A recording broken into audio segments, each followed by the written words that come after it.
Lahore high court के Rawalpindi bench ने सूबाई और वफाकी हुकूमतों को हुक्म दिया है कि वो शादी के बाद मियाँ बीवी के दरमियान किसी मुश्किल को ख़त्म करने के लिए निकाहनामे के कॉलम नंबर 13 में तरमीम करें, जो कि हक महर से मुतालिक है। और जस्टिस मिर्ज़ा वक़ार रऊफ़ साहब और जस्टिस राहील कामरान पर मुश्तमिल डिवीज़न बेंच को चीफ जस्टिस की जानिब से अहकाम दिए गए थे कि वो इन सवालात के हवाले से फ़ैसला करें जो कि निकाहनामे के कॉलम 13 से 16 जो कि हक महर से मुतालिक है उसको अलहदा पढ़ा जाए या मिलाकर पढ़ा जाए। ये कुछ इस किस्म के सवालात थे जो उठाए गए हैं इस केस की समाअत में। अब इसके हवाले से हम बात करते हैं और जानते हैं कि ये कितना अहम है और इससे क्या फ़र्क पड़ेगा निकाहनामे के हवाले से। और जो लोग निकाहनामे को उतनी अच्छी तरह नहीं समझते जिस तरह से कि कोई वकील समझेगा, तो हमारे पास माहिर कानून है, उनसे हम समझने की भी कोशिश करेंगे कि ये कॉलम नंबर 13 से लेकर कॉलम नंबर 16 तक ये क्या मामलात हैं निकाहनामे में। हमारे साथ माहिर कानून अहमद पंसोता साहब लाहौर से ज्वाइन करें। अस्सलाम वालेकुम अहमद। जी वालेकुम सलाम जी, बहुत शुक्रिया अहमद, आपने वक्त निकाला। सबसे पहले तो ये जो समाअत हुई है और ये सारा केस है, ये है क्या, और ये हक महर के हवाले से कॉलम नंबर 13 और से कॉलम नंबर 16 में जो तरमीम का कहा जा रहा है, तो वो तरमीम किस हवाले से करने का कह रहे हैं? बेसिकली जी इस केस में दो इश्यूज जो हैं उनको अदालत ने देखा था। पहला इशू ये था कि जो कॉलम नंबर 13, 14, 15 जो हमारे 16 तक कॉलम्स हैं निकाहनामा में डावर से रिलेटेड, क्या वो इकट्ठे ऑपरेट करते हैं कि इंडिपेंडेंटली ऑपरेट करते हैं। और दूसरा इशू ये टेकअप किया था कि क्या अगर आप किसी ऐसे शख्स की प्रॉपर्टी निकाहनामा के अंदर मेंशन कर देते हैं जिसके उस पर सिग्नेचर्स नहीं है, जिसकी इन्फॉर्मेशन नहीं है, मोस्टली लोग अपने वालिद का कर देते हैं, तो क्या उसके हद तक वो इन्फोर्स हो सकता है। देखिए हमारे यहाँ इसके ऊपर थोड़ा सा हिस्टोरिकली बताना ज़रूरी है कि जब ये मुस्लिम फैमिली लॉज ऑर्डिनेंस आया था 1960s में, तो उससे पहले एक कमीशन बना था और ख़वातीन की एक मूवमेंट थी जिसने उस कमीशन को बनाने पर मजबूर किया था और उसने कुछ रिकमेंडेशंस दी थी। और ख़वातीन के लिए for the first time registration of marriage, divorce, इन सब चीज़ों को फॉर्मलाइज किया गया था जिसमें निकाहनामा एक प्रॉपर तरीके से बनाया गया था। इसमें बेशतर कॉलम्स हैं, लेकिन जो कॉलम्स हम आज डिस्कस कर रहे हैं वो हैं कॉलम 13, 14, 15, 16। इनके अंदर डिफरेंस ये है कि जो 13 है उसमें लिखा होता है कि हक महर जो है वो मुअज्जल है या गैर मुअज्जल है, यानी कि प्रॉम्प्ट फ़ौरन देना है या बाद में देना है। दूसरा कॉलम ये होता है कि उसमें अगर आप कोई प्रॉपर्टी मेंशन कर रहे हैं वो है या नहीं है। और तीसरा कॉलम जो है वो भी महर से रिलेटेड है। अब प्रॉब्लम्स ये आती थी कि जब ये हक महर के लिटिगेशन में जाता था तो ये नहीं पता लगता था कि ये हक महर की पेमेंट है या प्रॉपर्टी सेपरेटली इसके थ्रू आप रिकवर कर रहे हैं। सो अदालत हाई कोर्ट ने ये बेसिकली हुक्म सादर फरमाया है कि फेडरल गवर्नमेंट सबसे पहले इसमें तरमीम करे और कॉलम 13 के अंदर ही लिखे कि हक महर कैश में कितना दिया जा रहा है, ज्वेलरी में कितना दिया जा रहा है या अदर टेंजिबल आइटम्स में, और तीसरा प्रॉपर्टी अगर कोई है तो वो भी उसमें लिखा जाए। इसमें जो एक बहुत गौरतलब बात है वो ये कि अमेरिकन जुरिस्डिक्शन में और ब्रिटिश जुरिस्डिक्शन में प्री नेप्टल एग्रीमेंट्स का कॉन्सेप्ट है कि आप शादी से पहले, इट्स अ सिविल कॉन्ट्रैक्ट, आप उसके अंदर अपनी तमाम शराइत तय कर लेते हैं कि अगर ऐसी इवेंचुअलिटी हुई तो ये होगा। पाकिस्तानी जुरिस्डिक्शन में और इस्लामिक जुरिस्डिक्शन में अनफॉर्चुनेटली ये तासुर दिया जाता था कि शायद ये चीज़ें हमारे पास मौजूद नहीं हैं। हमारा जो निकाहनामा है बड़ा क्लियरली ड्राफ्टेड है, उसमें मज़ीद क्लैरिटी आ जाएगी और ये चीज़ें, सब चीज़ें जो खातून को डिफ़िकल्टी देती हैं आफ्टर मैरिज या ड्यूरिंग मैरिज, उनकी क्लैरिटी बहुत बेहतर तरीके से आ जाएगी। सही। तो अहमद साहब मुझे ये बताइए कि जो हमारा निकाहनामा है अभी भी तो उसके अंदर एक कॉलम ऐसा है कि जिसके अंदर कोई अगर अलग शराइत हैं तो वो डाली जा सकती हैं।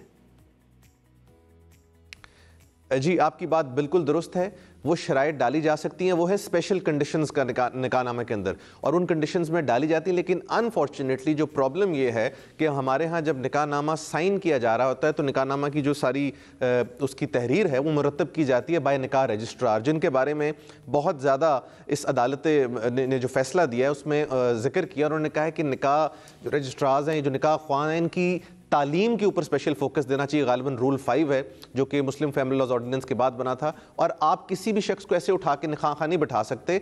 दूसरा, जब इस निकाहनामे को फिलअप किया जाता है तो पाकिस्तान में अमूमन रिवाज है कि लेट से तलाक वाला सेक्शन जो उसको भी काट देते हैं, बाकी तमाम चीज़ों को निकाह खां अपनी मर्जी से काट देता है। हमारे यहाँ ये मैं स्पेशली आपके प्रोग्राम के तवज्जुह से कहूँगा कि हर वो शख्स, आदमी और औरत दोनों, अपने निकाहनामा को पढ़ें, देखें। It's a contract. जिस तरह आप ज़मीन खरीदने जाते हैं, जिस तरह आप कोई और चीज़ खरीदने जाते हैं, तो ये एक सिविल कॉन्ट्रैक्ट है जिसको आपने देख के साइन करना है और इसकी जो कंसिडरेशन है वो आपका हक महर है। सो ये जो स्पेशल शराइत की आपने बात की, इसके बारे में भी जजमेंट में आखिरी पैराग्राफ अगर ये कॉलम काट दिया जाता है में शराइत लिखनी है जी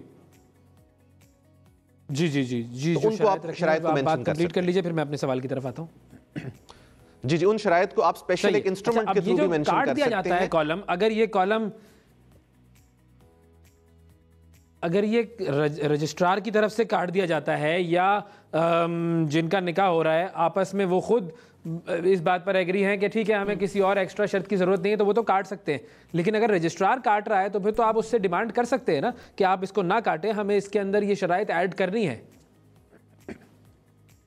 जी जी बिल्कुल सर, ये जो बात है आपने बड़ी इंपॉर्टेंट की। होता ये है कि शादी के फंक्शंस वगैरह में ना ही दुल्हन इस चीज़ को इंपॉर्टेंस देती है और ना ही दूल्हा इस चीज़ को इंपॉर्टेंस देता है, जिस पे मैं शदीद इख्तलाफ करता हूँ। और बाद में वो सब लोग पाकिस्तान के निज़ाम, पाकिस्तान के कानून के ऊपर बरहम हो जाते हैं। आप अपने निकाहनामा को खुद पढ़िए, उस निकाहनामा के ऊपर प्रॉपरली देखिए कि आपके पास लॉ में शराइत कौन कौन सी अवेलेबल हैं, कौन कौन से आपके पास जो लीगल प्रिंसिपल्स हैं that you have to abide bye.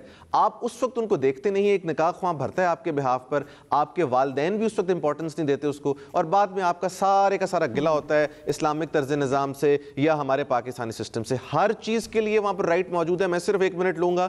आपको जो आपकी तलाक है उसका भी तलाक तकवीज़, यानी you can delegate your right of divorce to your female, अपनी खातून को दे सकते हैं। डावर का मेंशन्ड है कि कौन सा प्रॉम्प्ट है, कौन सा डिफर्ड है, कब क्या देना है, प्रॉपर्टीज लिख सकते हैं, और स्पेशल इंस्ट्रूमेंट्स या स्पेशल शराइत जिसकी आपने बात की है। और ये सब चीज़ें फिलअप करनी चाहिए। ये नहीं कहना चाहिए उस टाइम के जी बड़ी शर्म आती है। और एक जो आम तस्सुर है कि जी नबी पाक सल्लल्लाहु अलैहि वसल्लम की ज़ात के टाइम पर या जब बीबी फातिमा की शादी हुई थी उस टाइम पर जो हक महर था हम उसको रिड्यूस करके या उसको अपनी आज के तौर में ट्रांसलेट करके लिखते हैं, ऐसी कोई बात नहीं है। हक महर आपकी अपनी उसके मुताबिक, ज़रूरत के मुताबिक है। और अगर आप हक महर को सब्सटैंशियल लिखवाएंगे तो आदमी भी 10,000 दफ़ा सोचता है डिवोर्स देने में या कोई ऐसी बात करने में। लेकिन अगर आपका हक महर ही 20-25 हज़ार रुपया, तो it's just like firing an employee. आप वो 25 हज़ार रुपये उसके हवाले करते हैं और कहते हैं जाओ जी आज से मैंने तुम्हें डिवोर्स दी। शिया स्कूल ऑफ थॉट में ये चीज़ प्रैक्टिस होती है कि हक महर तो वो शादी करने से पहले भी सोच लेते हैं, जरा शादी करने से पहले भी सोच लेते हैं कि भाई ये तो बहुत ज्यादा है, तो क्या हमें इस कॉन्ट्रैक्ट में जाना चाहिए या नहीं जाना चाहिए। लेकिन ये कि ज़ाहिर है लेकिन एक और भी इसका है, कोई लिमिटेशन तो लगाई नहीं है, तो दोनों फैमिलीज मिलकर अहमद साहब और अवैस, जिस तरह अहमद साहब आपने कहा ना कि इतना कम भी ना हो कि वो फौरन बगैर सोचे समझे ही वो थमा के फारिग कर दे, लेकिन इतना ज्यादा भी ना हो। मैंने वो भी शादियां देखी हैं जहां पर करोड़ों करोड़ों लिखवाया जाता है, बच्ची फंसी रह जाती है उस रिश्ते में। अगर वो खुश नहीं होती तो वो करोड़ों के बंगले और गाड़ियां लिखवा के, और फिर वो लड़की जो है वो वहीं पर ख्वार होती रहती है। वो नाखुश भी हो तो उसको वहीं पर रहना पड़ता है, क्योंकि अगर वो खुला की तरफ जाएगी तो वो हक महर छोड़ देगी। फिर वो कुछ इस किस्म के केसेस बड़े कॉम्प्लिकेट हो जाते हैं। ये मैं पूछना चाहूंगी आपसे फाइनली कि पाकिस्तान के निकाहनामा का जो ये है पेपर, सारा हमारा डॉक्यूमेंट, उसमें कौन से ऐसे क्लॉजेज हैं जो कि अमूमी तौर पर आपके पास लोग आते हो या आपने केसेस में सुना हो कि लोग बहुत मिसअंडरस्टैंड करते हैं उसको, और उसको अगर आप एक्सप्लेन कर दें हमारे नाजरीन के लिए।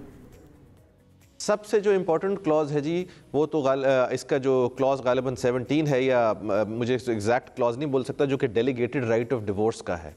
उस क्लॉज को लोग सबसे ज़्यादा हमारे पास आते हैं कि जी हमने डिवोर्स देनी है, और खुला के चक्रों में ख़वातीन की अदालतों में धक्के लगते हैं और उनकी बुरे हालत हो जाती है। तो आप पहले कोशिश कीजिए कि हमेशा डेलीगेटेड राइट ऑफ डिवोर्स जो है वो मांगिए, खातून अपने हस्बैंड से मांगे, ताकि वो वहाँ पर उनके लिए आसानी हो, एक नोटिस भेजना है और वो चीज़ ख़त्म हो जाए।